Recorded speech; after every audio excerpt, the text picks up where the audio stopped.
dalam memandang Islam.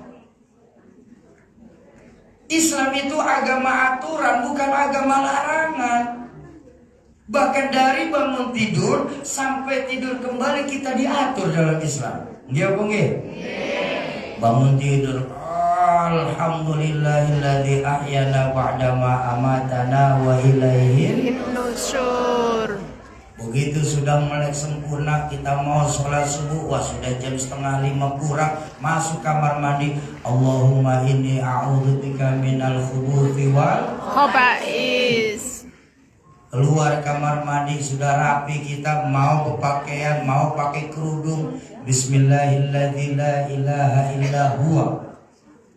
Sudah selesai kita disuruh sama tuan rumah ke pasar. Begitu keluar rumah kaki kiri, bismillahirrahmanirrahim, tawakkaltu 'ala Allah, la haula wala quwwata illa billahil aliyil azim. Mau kita hendak naik bis, mau kita naik tram, begitu masuk kaki kanan, bismillahirrahmanirrahim, majriha wa mursaha wa inna rabbi laghafurur rahim. Sampai rumah, karena di rumah agamanya beda sama kita, wajib tetap kasih salam. Apa salamnya? Assalamualaikum wa ala ibadillahis sholihin. Sudah menjelang tidur, kita mau kita tidur jam 10 malam, ambil wudhu dulu. Lalu setelah itu naik tempat tidur, baca Fatihah, baca Qul 3 kali, baca Mu'awwizatain sekali, baca ayat kursi sekali, tutup pakai Bismika Allahumma ahya wa bismika amut. Mulai dari bangun tidur sampai tidur kembali pun diatur. Apalagi ngapura, orang laki paling dahsyat tuh diatur sama Islam. Sampai pakai peci orang laki itu diatur pakai dalam Islam itu. Mau ceramah, mau hadir pengajian, rata-rata suami ibu kan pakai pecinya lurus. Betul nggak?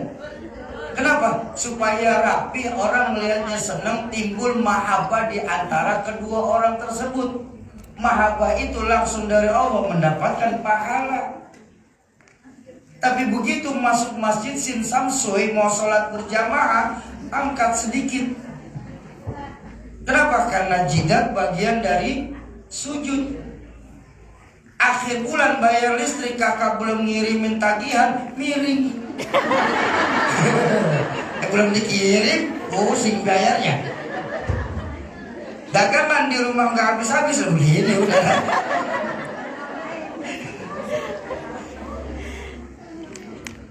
Jadi ayo perbaiki, apalagi perempuan, ya Allahumma sholli ala sayyidina Muhammad. Allahumma sholli alaihi. Tolong buatan bosan-bosan bilang nih, kaum perempuan seharusnya berterima kasih kepada Allah dan baginda Nabi. Terutama kebaginda Nabi urusan dunia. Kenapa? Karena perempuan ini yang mengangkat harkat dan derajat itu baginda Rasul.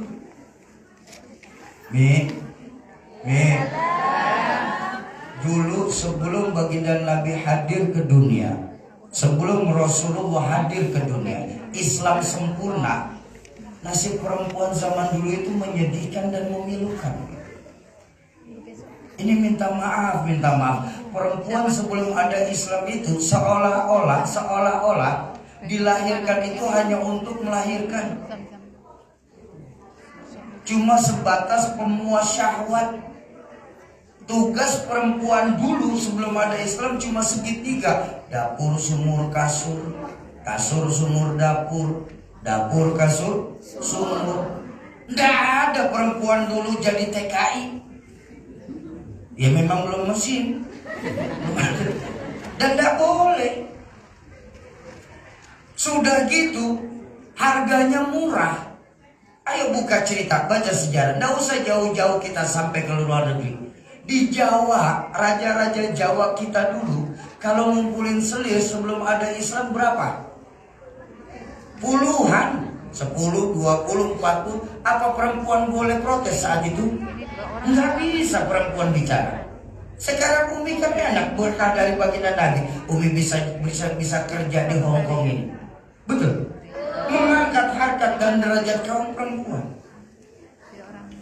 Para tuan-tuan tanah, orang kaya di Timur Tengah, sebelum ada Islam itu, kalau ngumpulin harem itu ratusan.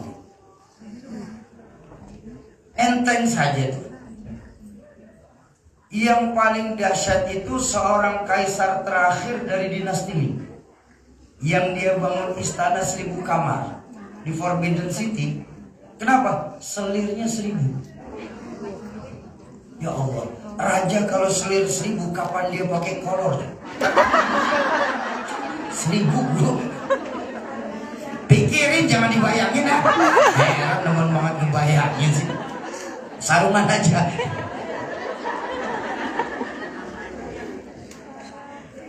Begitu hina kaum perempuan saat itu, Umi. Tapi tengoklah ketika baginda Nabi hadir ke dunia, terenyuh baginda Nabi melihat kaum perempuan. Bayangkan, Sayyidina Umar radhiyallahu anhu punya satu kebiasaan sholat. Ketika salam, ketika menoleh ke kanan beliau tersenyum, ketika menoleh ke kiri beliau menangis. Ada sahabat nanya, "Ya Umar, kok kamu punya kebiasaan aneh?" Aneh kenapa? Kalau kau salam noleh ke kanan kau senyum, menoleh ke kiri kau nangis. Oh, kamu mau tahu? Saya mau tahu, Imam. Mau tahu, Mas? Gini, ketika saya menoleh ke kanan saya senyum, saya teringat kebodohan saya di masa jahiliyah. Bagaimana saat itu saya miskin, tidak punya apa-apa. Saya bentuk berhala dari roti gandum kering. Begitu selesai saya sembah, perut saya lapar, satu-satu saya protolin itu berhala. Tuh, gagahnya saya saat itu, sampai Tuhan pun saya makan. Tapi begitu menoleh ke kiri saya menangis. Saya teringat kekejaman saya ketika jahiliyah. Saya mempunyai anak kecil yang berusia 2 tahun. Bagaimana saya harus kubur mereka hidup-hidup karena malu memiliki anak perempuan. Begitu rendahnya kaum perempuan. Kalau para jagoan anak punya anak perempuan, cuma 2, dibunuh atau dikubur hidup-hidup. Begitu rendahnya kaum perempuan. Tapi begitu baginda Nabi hadir ke dunia, beliau terenyuh melihat nasib perempuan saat itu. Keluarlah sabda beliau yang paling dahsyat untuk perempuan. Apa? An-nisa imadul bilad. Perempuan itu tiangnya negara. Kalau baik perempuan, baik negara. Kalau rusak perempuan, hancur negara. Maka perempuan nanti di dalam surga mereka akan jadi pemimpin para bidadari. Kok perempuan gak dikasih bidadara? Karena sesuai. Perempuan itu senangnya itu yang memang harta, permata. Maka nanti di dalam surga perempuan itu bukan dikasih bidadara. Mereka akan jadi yang namanya pemimpin para bidadari. Karena syahwat sudah tidak berlaku nanti di dalam surga. Ya. Maka perempuan yang salehah mereka akan jadi pemimpin para bidadari. Amin. Amin. Tapi juga kebanyakan perempuan setan. Loh, kok begitu sih, Soki? Kasar bener loh. Nih Bu, kan ada ini kisah Isra Mi'raj juga. Ketika baginda Nabi kembali dari Mi'raj, habis salat subuh berjamaah, beliau kumpulkan para sahabat. Beliau halaqah. Beliau ngomong ke sahabat, "Ayyuhal ashab, hei sahabat, labbaik ya Rasul. Saya semalam berangkat Mi'raj loh. Diberangkatin Isra dan Mi'raj loh." "Oh iya. Perjalanannya bagaimana?" "Dari Masjidil Haram saya pergi ke Masjidil Aqsa. Di sana saya bertemu dengan banyak para roh-roh anbiya dan saya menghidupkan sholat berjamaah pertama kali di sana. Lalu dari alam roh saya naik sampai ke arsy Allah. Bertemu Allah. Kemudian ya Rasul, saya mendapatkan perintah sholat untuk saya dan umat saya nanti. Kemudian saya dikasih kesempatan Allah untuk melihat surga dan neraka." Ada seorang sahabat ketika mendengar surga neraka angkat tangan dari belakang. "Ya Rasul, izin saya mau tanya." "Mau tanya apa?" "Ya Rasul, iya. Siapa yang paling banyak menghuni neraka ya Rasul?"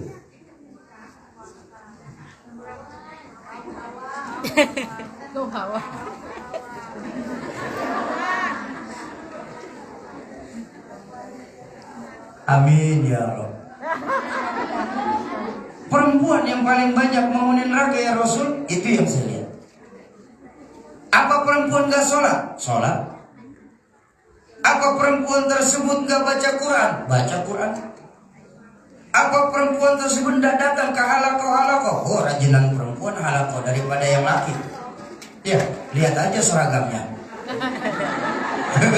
Ini lain organisasi, ini lain lagi, besok lain lagi. Kalau memang benar perempuan tersebut rajin ngaji, sholat, tidak tinggal pengajian, ikut, kenapa banyak kaum perempuan masuk surga, masuk neraka ya Rasul? Perempuan yang banyak menghuni neraka sambil berkacamata baginda Nabi, yang menyebabkan perempuan banyak masuk neraka itu cuma satu. Apa? Hunna yakfurnal asir.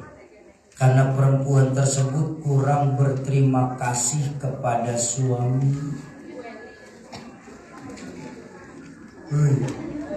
Kalau berangkat ke Hongkong atas ridho Allah, insya Allah dunia akhirat dapat. Amin. Tapi kalau cuma berangkat ke Hongkong ini cuma sebatas pelarian karena kesel sama suami, ya tapi suaminya suami yang bagaimana dulu? Karena dalam Islam memang sebaik-baiknya perempuan mereka yang ridho dan ikhlas berapapun pemberian dari suami. Tapi seharusnya laki-laki yang paling hebat dalam Islam mereka yang loyal kepada istri. Ini baru seimbang. Ini mohon maaf Umi, mohon maaf. Saya tidak senangnya sama orang laki begitu Umi. Egois. Makanya saya tidak senang sama laki-laki. Bahaya. Enggak bahaya. Kalau memang suaminya itu ibadahnya taat, cari duitnya getap, ya, maka suami seperti ini wajib ditaati. Kalaupun memang tidak mencukupi, mau alasan saya mau ke luar negeri ya, mau bekerja, kalau suaminya ridho berangkat. Tapi berapa banyak saudari-saudari saya, para pahlawan devisa keberangkatan itu diawali dengan kemarahan dalam rumah tangga. Di sini nggak ada, di sini.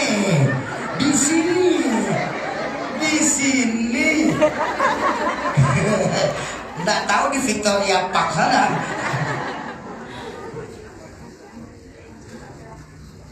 Umi, kakak, mbak, para bidadari surganya Allah yang dicintai Allah Subhanahu wa Ta'ala. Ayo perbaiki lagi cara kita memandang Islam, ya. Cara kita memandang itu dari nilai-nilai keimanan kita kepada Allah. Kenapa? Karena intan paling mahal, mutiara yang paling berharga adalah iman. Jadi jaga baik-baik iman kita, wariskan iman kita kepada anak keturunan kita. Tanamkan kepada anak-anak kita. Walaupun cuma lewat, ingat sekarang ini ada teknologi bernama internet. Orang dulu tahun 80 awal 90 ya, untuk ngabarin ke Indonesia harus pakai pos. Betul Bapak, betul? Sekarang tidak perlu, ada teknologi yang bernama WhatsApp. Rajin telepon orang tua dan anak kita. Cuci otaknya anak-anak kita. Nak, zaman boleh berganti nak, tapi keyakinan jangan sampai mati. Masa silakan berubah nak, tapi akidah jangan sampai goyah nak. Kenapa? Untuk iman kita hidup. Dengan iman saat ini kita berjuang, dan dalam iman nanti saya yakin kita semua berharap bisa kembali ke hadirat Allah Subhanahu wa Ta'ala. Sesi pertama insya Allah sudah selesai. Ayo kita sama-sama baca suratul Fatihah.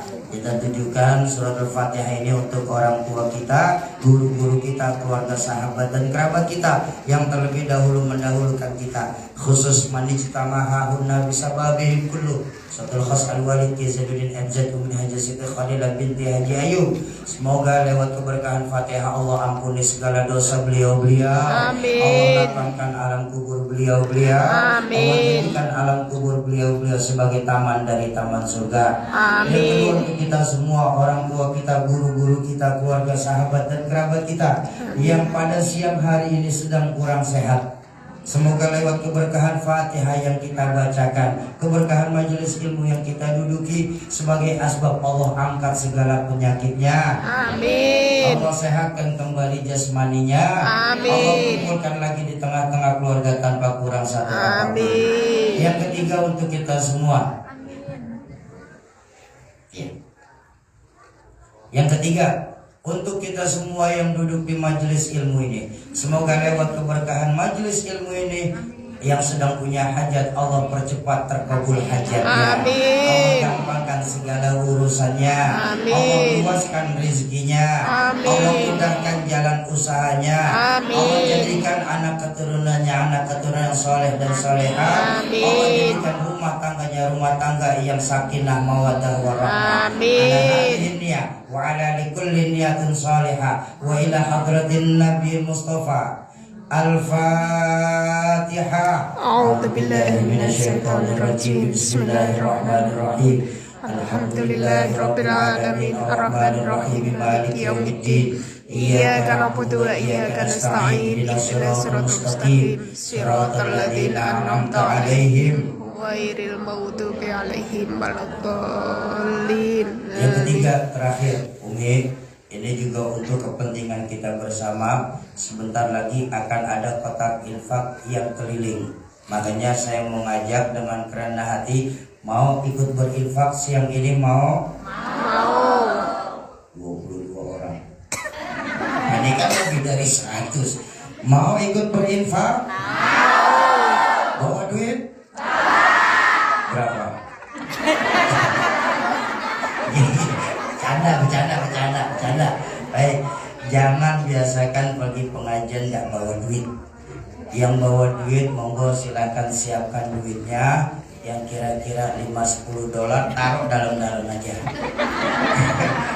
Yang bawa duit monggo siapin duitnya, yang nggak bawa duit pun boleh pinjam sama sebelahnya.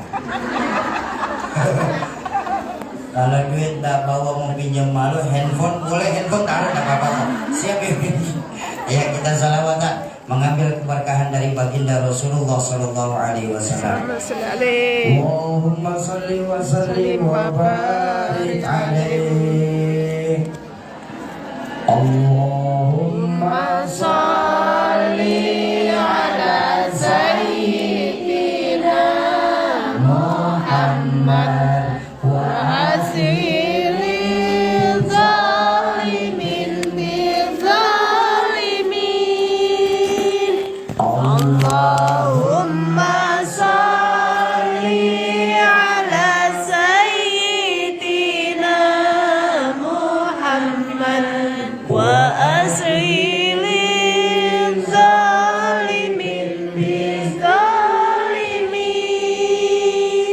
Wa akhrijna min bainihim salimin.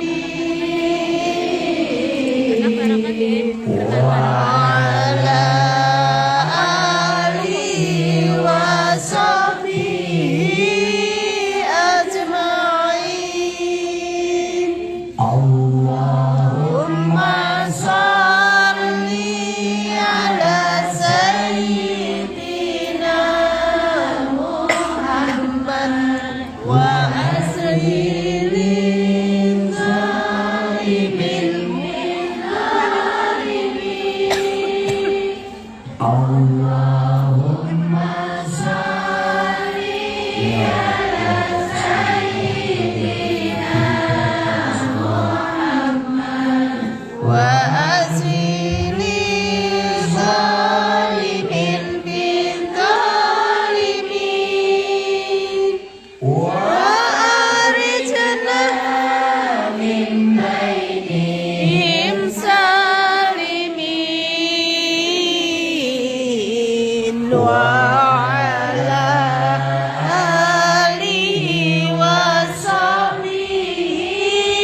Allahumma sholli wa sallim wa barik alaihi. Umi, kakak, mbak, semoga harta yang diinfakkan siang hari ini dilipat gandakan nilainya oleh Allah, baik di dunia lebih-lebih di akhirat nanti. Insya Allah kita akan bertemu jam 1 lewat karena kita harus menghidupkan sholat zuhur berjamaah. Terima kasih, mohon maaf, nanti pengajian kita sambung lagi sekitar jam 1 lewat. Usikum wa nafsi bitaqwallah. Assalamualaikum warahmatullahi wabarakatuh.